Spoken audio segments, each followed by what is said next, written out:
Today, we are going to get some clarity.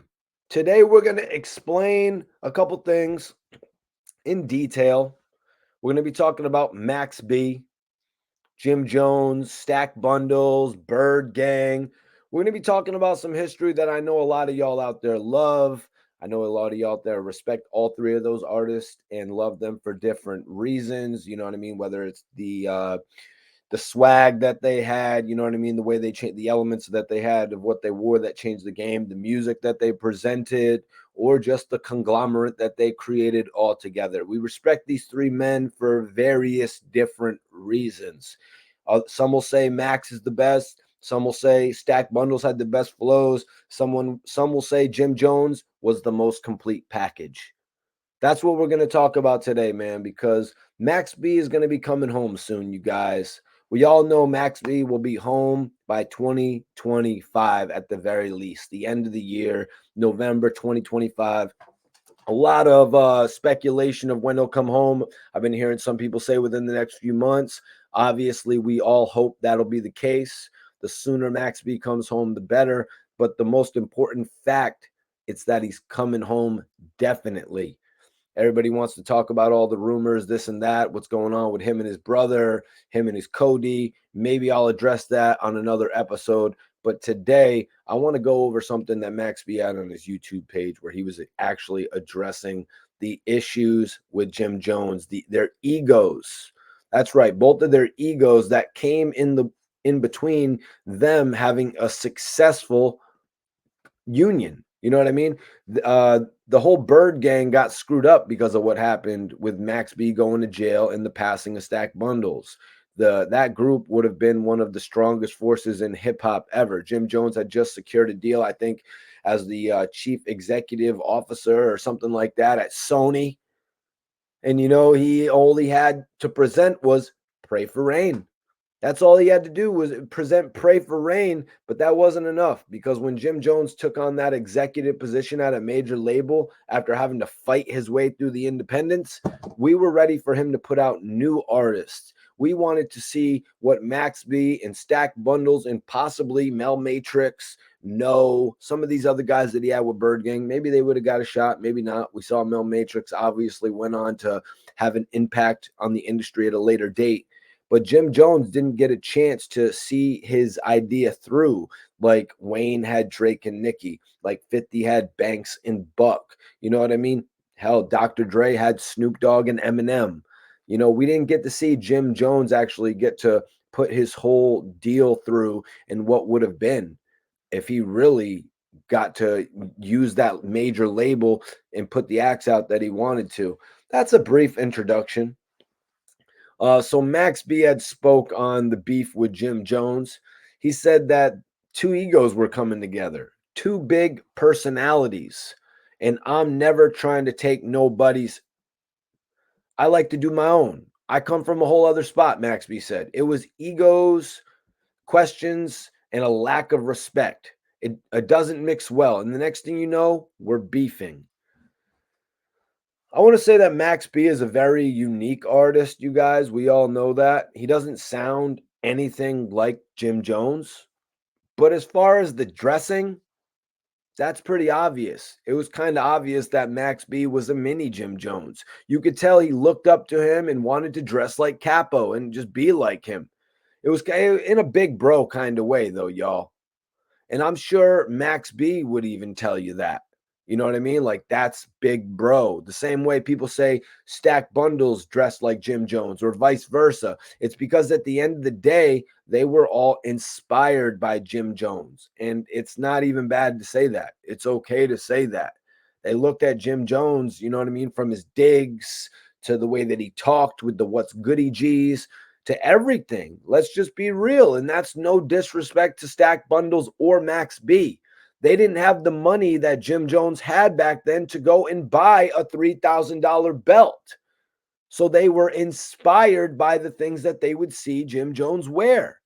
We always heard Max B talking about getting $300 Scullies from Gucci. You know what I mean? But, like, it was just a different situation. Jim Jones had access to things that they could never dream of. You know what I mean? Like they would probably be like, "Yo, can you introduce me to BB Simon?" You know what I'm saying? You mean I can't just go to Harlem and buy this? They didn't have access to certain stuff that Capo was getting back then. Max B would probably tell you, Capo put me on. It was probably that type of thing. So don't forget who taught you how to get fresh at the end of the day if we're keeping it a buck. And that's the thing. Another thing I want to point out, the egos. Max B just coming into a relationship with Bird Gang and Jim Jones. Ego should never be in the way. Furthermore, Max B's ego should have never been as big as Jim Jones. When you get a chance to showcase yourself, you shouldn't come into that situation with an ego. French Montana and Max B were just coming up, and Jim Jones was actually an established artist. And Jim wasn't concerned about them. He wasn't worried that Max B was going to stop his money, even when the beef happened. He was thinking that was ridiculous and that there's nothing he could do. And as a matter of fact, he's probably like, Max B owes me an album. Why isn't he even talking? Why is he talking about my wife? There's certain stuff that Max was doing. He was just kind of hitting Capo below the belt. And then I remember who bailed Max B out. I remember hearing about that. You didn't pop out of jail magically. So all the $1 million baby stuff, I mean, it was great music, but at the end of the day, Jim Jones didn't make any money off of your mixtapes. Jim Jones is looking at it like this. Max B is lost revenue. That's how Jim Jones was looking at it in the reality. When he looks at it, Max B's name, there's a minus sign by it, you guys. Let's be real. And then Vigilante Season ended up on Amalgam Digital. And in my opinion, that album really shouldn't have been released so sloppy. Some people think it's a great album, but it's very mixtape sounding. But I wanted more of like an introduction style project to Max B. And I didn't get that. It really, to me, just felt like the best tracks picked out from his different mixtapes. Not to say that the music was previously released, but it just sounded kind of like the mixtape efforts. Max B said, I think today we would have handled the situation differently. And he's saying stuff about we were young. And here's the thing, Max B is using the we was young excuse. Max B is fortunate that Jim Jones decided to take the high road in that situation. I mean, we all heard about Mano talking about he ran into Jim Jones at the mall and Jim Jones had 40 people with him. Jim Jones was the person that could afford to bring all of his friends out. You know what I mean? When you're not in a position, it's only going to be French and Max and a few other guys. You know what I mean? Aside from that one time where they allegedly caught Jim Jones up in the studio when Jones wouldn't come out and Max B saw his car or something like that. Jim Jones, to me, we want to talk about age. Jim Jones was actually acting very mature for his age because he took the high road. Jim Jones gave Max B a pass. Even Mano said, like I said, Jim Jones was rolling with 40 people. But honestly, I think that Jim Jones was more disappointed in Max than anything. He's like, I bailed you out of jail. Where did French Montana come from? I'm supposed to be your man, and you're running around with this DVD dude. This is no disrespect to French Montana at all. Jim Jones is like, yo, these DVD dudes don't care about you. They will literally eat off your name like Sub-Zero ate off Jim Jones' name for years. You should know how these DVD dudes are. You know, I'm just saying. Shout out to Sub-Zero, but what's his issue? What's his beef with Jim Jones? You got money with him. I don't know why you hate on him so hard. Don't be going that Hassan Campbell route, Sub. I'm just saying, don't use the lobby boys as a scapegoat. Diss another rapper. So as far as I know, with Bird Gang this day and age, there's a new Bird Gang, Bird Gang 2.0, and they moved on without Max B. Shout out to Dice Peso. Go check out my new interview with him.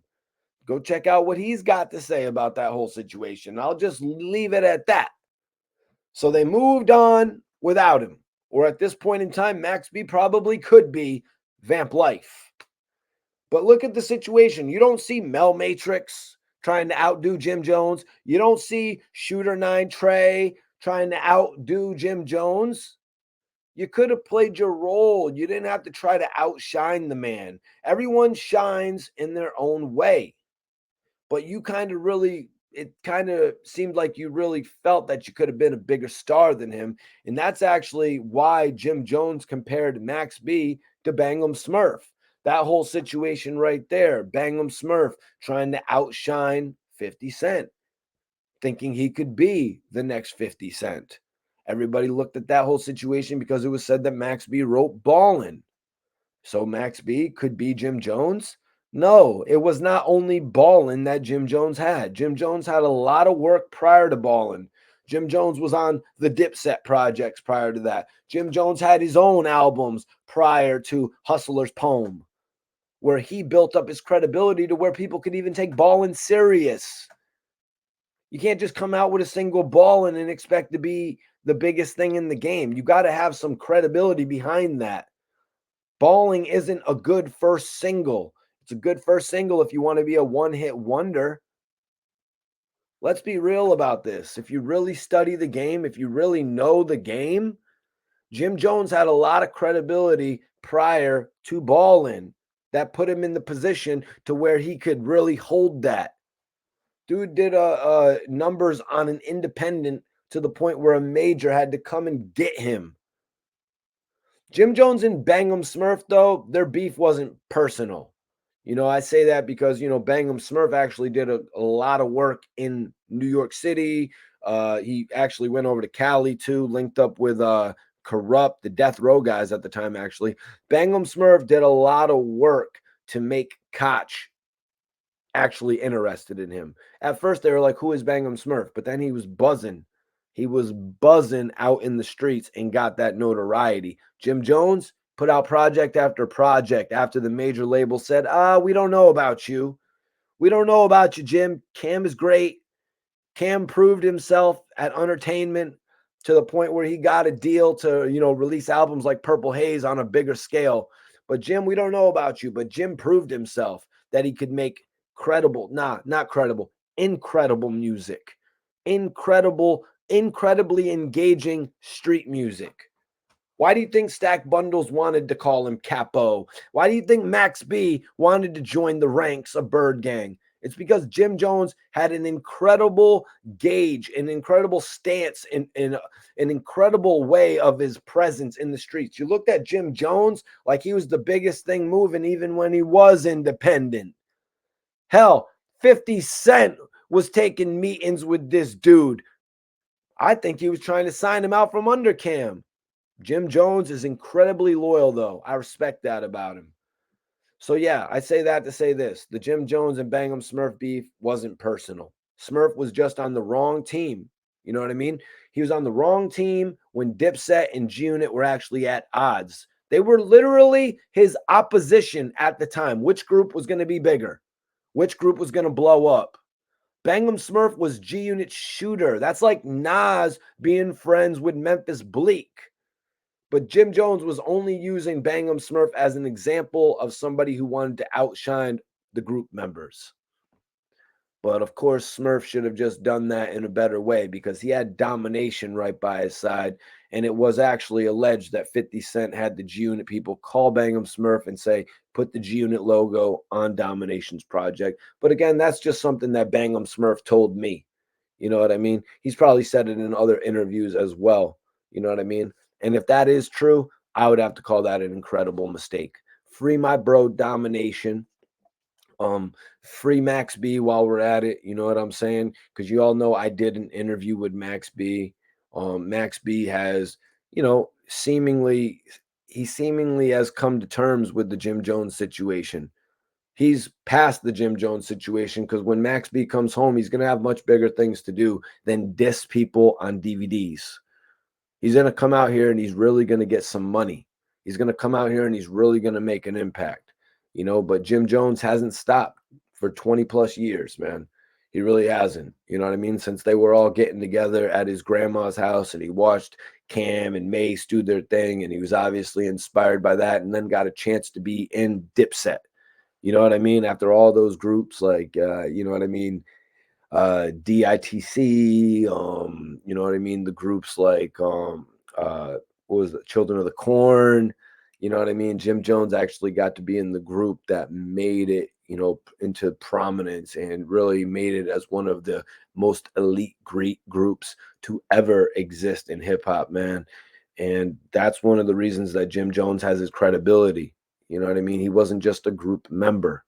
Jim Jones has released several of his own albums and he's put on several artists. I mean, when people say Jim Jones wasn't doing his thing, he really was the whole time. I remember being in Miami and seeing Jim Jones work on all these EPs. I remember being in Miami and seeing Jim Jones shooting videos with Lil Wayne at KODs. You know what I'm saying? It was a movie, man. What was that one? 60 Racks, I think. Yeah, I've been in the club with Jim Jones when he was throwing up thousands. Salute to my bro AG Cubano, and you know, for having me out that night. Obviously, you know, I've met Capo on a couple different occasions. We was in the studio once with him and Scott Storch. You know what I mean? Like I say, just to be a fly on the wall for a lot of these encounters, it makes me better at what I do. You know what I mean? I feel like it makes me stand out from a lot of the other bloggers because I actually get to witness this stuff firsthand. Seeing Jim Jones record with Scott Storch when Scott Storch was like trying something new. I think it was like the dubstep vibe. You know what I mean? And we did take that record to Cameo. Yeah, Jimmy, we took that record to Cameo. We saw a couple of the DJs we knew from there. You know, all the DJs were messing with Rick Ross back in the day. So we seen a couple of the DJs. We went there. I'm like, Storch, bring the thumb drive. We're going to bring that record to Club Cameo right on the beach, South Beach. We brought the record to Cameo and we got it played the same day. I was inspired to do that by Gucci Man, though. You know what I mean? Through listening to Gucci Man interviews and hearing Gucci Man say, I recorded my records and then I brought them to the strip club to present them to the general public and see what they took to. That's why I was like, Storch. I was working very closely with Scott Storch at the time. Um, I was like, Storch, we got to bring this record that Jim Jones just blessed you with a 12. I think it was only a 12. You know what I'm saying? Maybe it was 8.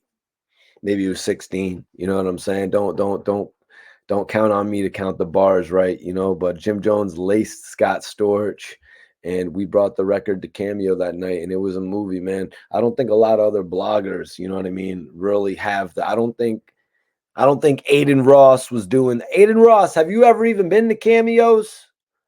Have you, Aiden Ross? Have you ever been to Cameos? Let me know. I'm gonna have to know. Let me know if you ever been to Cameos. I bet Academics has been to Cameos. You know what I'm saying? But yeah, that was dope that night, man. Salute to Scott Storch. You know, we did a whole lot of work. Hopefully, we can work together in the future. You know what I mean? When I get my whole show popping, I'll definitely have Scott Storch on the show, man, so we can relive some memories. And he told me a lot of stuff. He told me a lot of stuff that I can't repeat on camera, though. And me and Jim Jones, we smoked a lot of good weed together, man. And Jim Jones, I still remember that night. Jim Jones was at Live and he ordered like 12 bottles right in front of my face. We're smoking an L, and Jim Jones has like 12, 15 bottles of Rose. I'm not talking Bel Air, you guys. I'm talking about the real $100 bottles of Rose, $700, $750 in the club. So do the math. Was that 750 times 15? Yeah.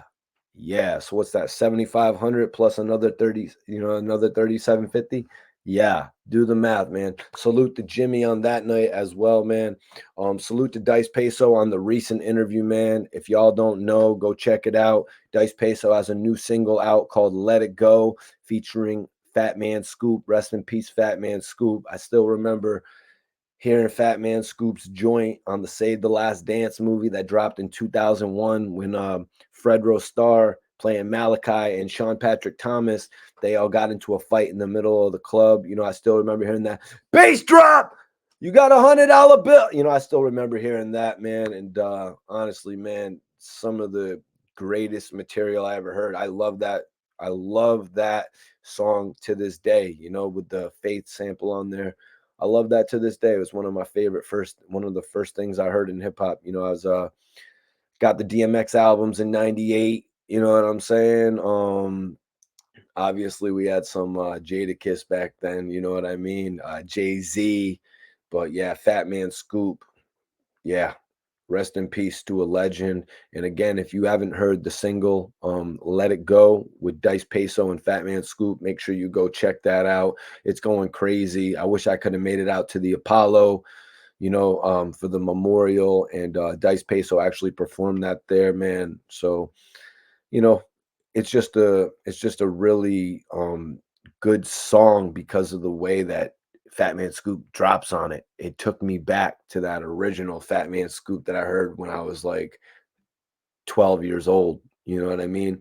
And that voice, Fat Man Scoop's voice just had such an impact on me. I thought he had one of the most raw voices in the game. You know what I mean? And I just wanted to share that memory, man. Everybody out there, though, you know what to do. Hit that like button. Drop your city and state in the comments. I'm representing Connecticut.